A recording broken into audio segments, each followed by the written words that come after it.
हमारी पस्ती, जिल्लत, रुसवाई, नुकबत हमारी दीन बेजारी और दीन दूरी का नतीजा है, कुरान को छोड़ देने का नतीजा है। आज भी अगर इस किताब को हम पकड़ लें, इज्जत पा जाएं, वांतुमुल आलौना इन कुंतुम मोमिनीन, मेरे रब का वादा है।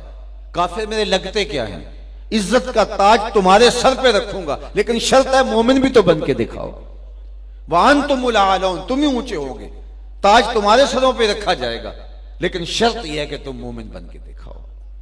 तुम नखट्टू और अपनी ख्वाहिशात के गुलाम बन के अपनी मर्जी की जिंदगी गुजारो और अल्ताफे पहम वो तलब करो जो बदर और ओहद के शुरका को अता किए गए। तो ये ऐसा नहीं होगा, तुम्हें मेहनत करना होगी, मैदान अमल में उतरना होगा, फिर देखना कि हम किस तरह अल्ताफ तुम्हारे ऊपर नाजिल करते हैं और करम नवाजियां उतरती हैं तुम्हारे ऊपर। तुम तो 1 अरब 60 करोड़ हो दुनिया के ऊपर, वो तो सिर्फ 313 थे। हमने कैसे उनको इज्जतों की मसनदों पे बिठाया। उस दिन को मेरे रब ने भी यौम फुरकान कह के पुकारा, लेकिन वो भी तो सबको छोड़ के आ गए थे ना। वो 313, 2 घोड़े, 6 जिरहें, 8 तलवारें, और जिनके पास तलवारें नहीं थी उन्होंने खजूरों के डंडे तोड़ लिए। ये अल्लाह के मुजाहिद थे, चले थे जंग करने। कैसे रंग थे, कैसा जमाल था उनका, कैसा जज्बा था। उनके जज्बों को देख करके ही मेरे हुजूर ने कहा, अल्लाहुम्मा इन तुहलिक हाज़िहिल असाबा लम तोबत फिल अर्दि अबदा। मालिक, इस धरती पर तेरे नाम लेने वाले यही लोग हैं, अगर ये न रहे कयामत तक तुझे भी रब कोई नहीं कहेगा। तो उन्होंने अपना आप पेश किया ना। मैं और आप देखें कि हम खड़े कहां हैं, और हम जो बदर और ओहद के शुरका पर करम नवाजी हुई वो तलब करते हैं। उतरे फरिश्ते हमारी मदद के लिए। हम कहते हैं कि आज भी अबाबीले उतरे, लेकिन आज अबाबीले उतरे तो हमें कंकर मारेंगे। तुम 1 अरब 40 करोड़ हो और 1 अरब 60 करोड़ की तादाद अब तुम्हारी हो रही है, और तुम्हारे पैगंबर की तौहीन हो।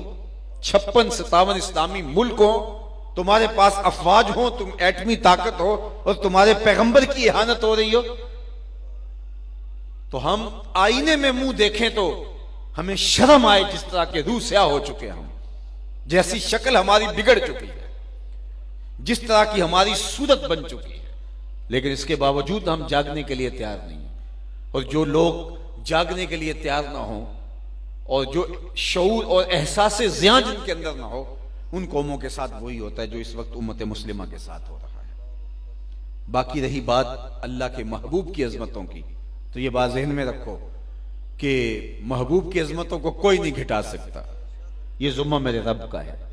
वरफाना लका जिक्र का ताज, कल भी मेरे महबूब के सर पे था, आज भी हुजूर के सर पे है। चांद की तरफ मुंह करके पूरा फ्रांस भी थूकने लग जाए तो उनका थूका हुआ उनके अपने मुंह पे आके गिरेगा। चांद की नूरी किरणों को मैला नहीं किया जा सकता। मदीने का चांद कल भी रोशन था, हिरा का चांद आज भी रोशन है, और रहेगा यूं ही उनका चर्चा रहेगा। पड़े खाक हो जाएं जल जाने वाले, उनका नाम नीचा नहीं होगा, उनके तस्करे ऊंचे ही रहेंगे, उनके नाम के फुरेरे लहराते रहेंगे, उनके जिक्र का बांकपन रहेगा, गली गली उनके नाम का चरागा रहेगा। उनकी अजमतों को ना घटाया जा सकता, ना उनकी अजमतें घट सकती हैं। इसलिए कि वलल आखिरतु खैरुल लका मिनल ऊला, ये मेरे रब का वादा है। ये इम्तिहान हमारा है, ये आजमाइश हमारी है। तो क्या हम अब भी अपनी जिंदगी को बदलने के लिए तैयार नहीं होंगे?